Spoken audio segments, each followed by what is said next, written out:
Have you ever had surgery and wondered what happened to your specimen after? I work in histopathology and I'm going to tell you.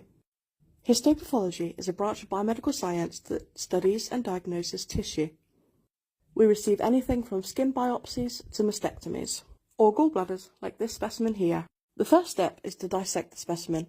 In a routine gallbladder like this, we take a section of each end, the neck and the fundus, and a section from the middle to represent the body. Next, we use different solvents to remove all of the water from the tissue and replace it with wax.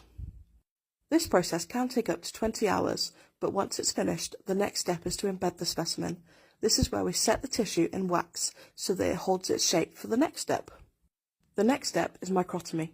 This is where we use a microtome to cut sections from the tissue at 3 microns thick.